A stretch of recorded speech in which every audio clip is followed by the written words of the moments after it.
This video has been heavily edited in order to make it past YouTube Content ID. To view a version that doesn't look terrible, please follow the links in the description.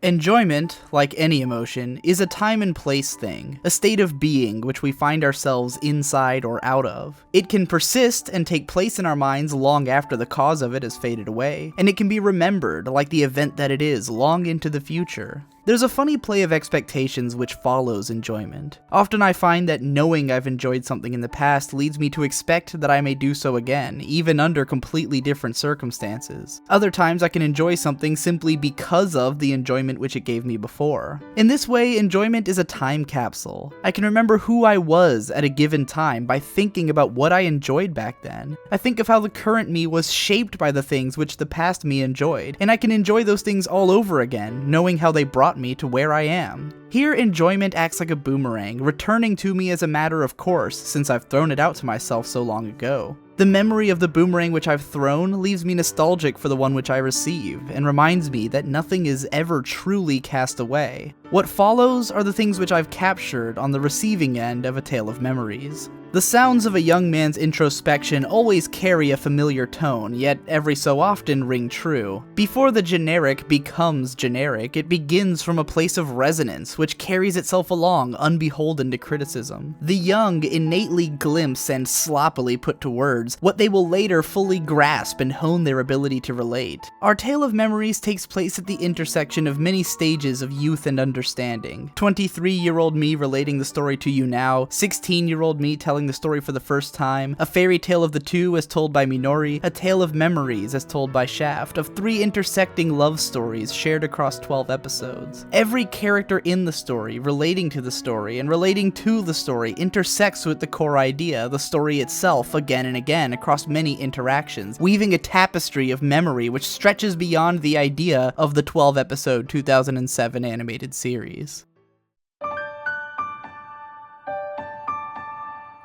There's no point in living if I can't do whatever I want. A digital boy made this promise to himself when he had little control over his life, and a digi-bro has never really forgotten it in a time when he can do as he pleases. The digital boy watched 3 young couples reach similar conclusions on New Year's Eve before 2008 and felt affirmed in the life choices which he aspired to. The digi-bro is more humbled and understanding of what those young couples were really accomplishing, which may not have been much more than the same self-actualization which the digital boy underwent all those years ago. I remember telling a girl from my class in the 11th grade who wanted to become a doctor that I was planning to drop out of school that year. She argued that I was never going to be able to get a job or make it anywhere in life if I didn't have a college degree. Sharing my career options and name-dropping the successful high school dropouts whom I idolized did not impress her. She was visibly, audibly angry at me for even suggesting that I might do such a thing, in spite of the fact that I barely knew her. She wasn't completely wrong. I'm glad that I didn't drop out back then because I had no idea what I was doing, though I'd later leave college and my first job to pursue my current insane career. I see more of my current self in Hironohiro than I could have seen as my high school self, as he is deeper into his career than I've ever been. From an early point, I can see the disengagement between Shindo-kei, who takes for granted that one day she'll straighten him out into her loving husband, and Hironohiro, whose mind has already moved far into the future on the path that he wants for himself.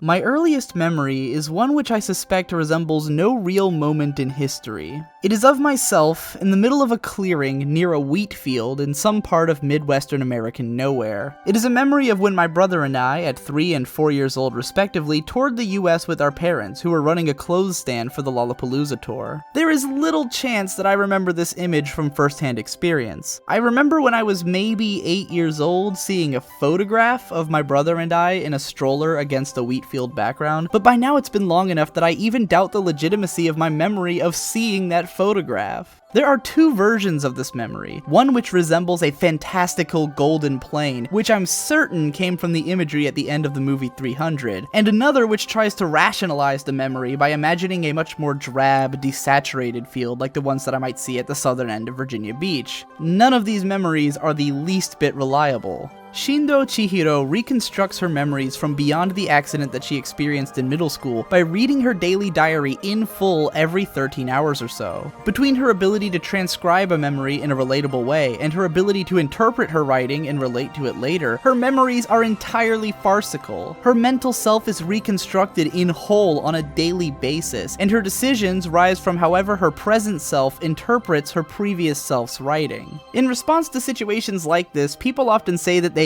can't imagine, but I can imagine. In fact, I don't need to because I know. I may be able to string every day together coherently, but I wonder if every 5-year period makes quite as much sense. I wonder if it's reality that leads me in a logical progression from point A to point B, or if my mind is constructing memories in a logical progression to justify my existence to myself. Even as I can explain the logic behind my state of being, I doubt with every fiber of it that there is any objectivity to my self-perception.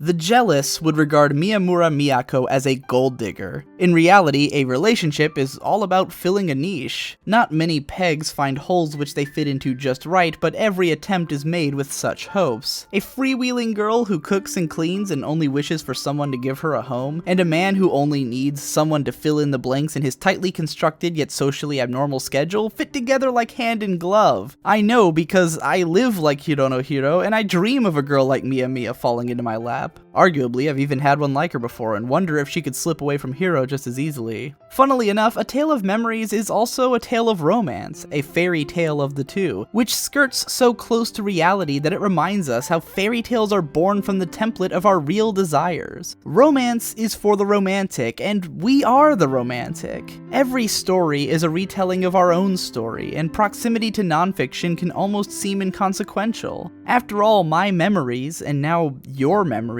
meet at this crossroad as well.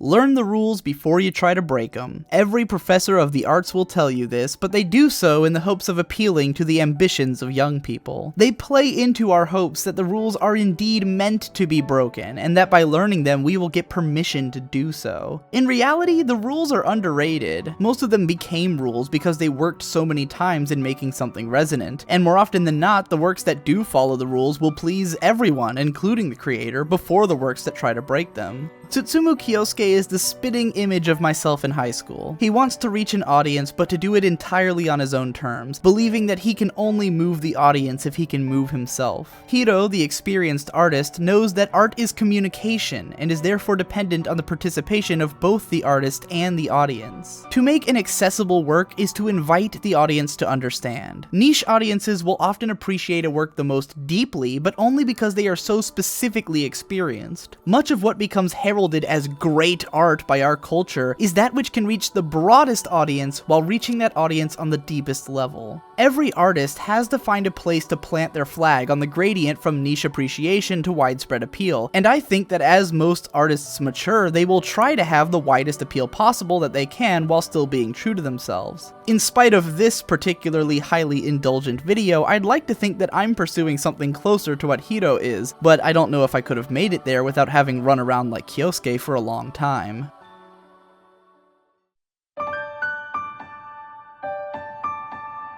Creativity begins life as imitation. Each of our mental selves becomes structured by way of imitating others, from our parents to our friends to the society surrounding us, and the unique ways in which these influences coalesce within each of us gives us the chance to produce something new out of them. There never comes a time that we stop imitating others, but there seems to be a moment for each person in which they step out of the shadows of the world around them and into their own shoes. Shindo Kei tries to imitate someone whom she doesn't fully understand.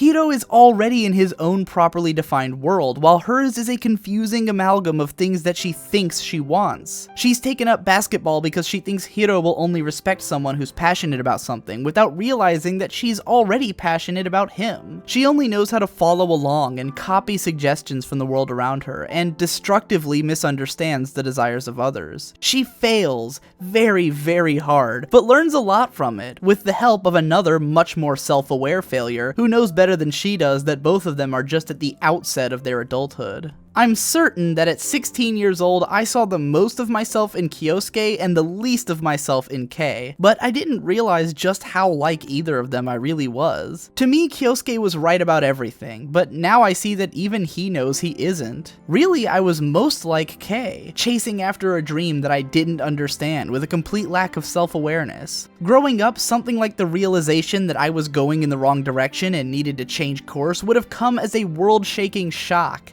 Now, change comes with the weather. I'm too old to feel these things as strongly as the kids in this show do. To me, this could only ever be a tale of memories.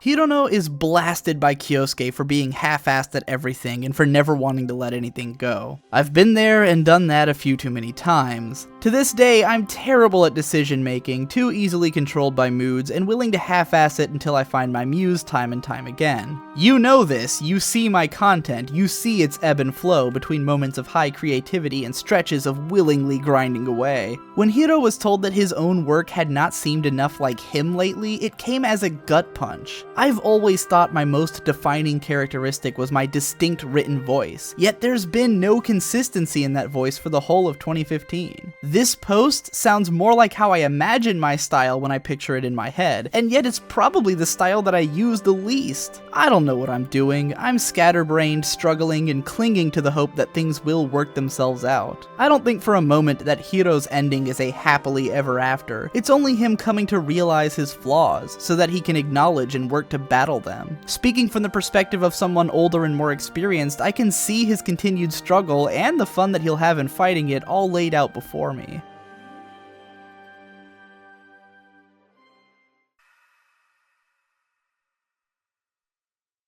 If there's more to tell of A Tale of Memories, then it's more than I can say. This terrible looking, yet beautifully directed coming-of-age story happened right when I was coming of age myself, and it rocked my 16-year-old world. The series was a melodramatic, overwrought mess in the same way that I was, and I found myself promising to pursue my own euphoric field in the same way that all of the characters did. I can't pretend that it means as much to me now, as someone who's seen a million portraits of the artist as a young man and found others to be better painted. Still, this is the one that existed at the time, and is therefore the one that I can always return to and remember how I enjoyed it before. If you have a tale of memories, then feel free to share it with me, and if you're up to it, help me to create more memories by sharing a little more. I'm gonna toss this boomerang out again for now, and I'll be curious to see what I receive in the future.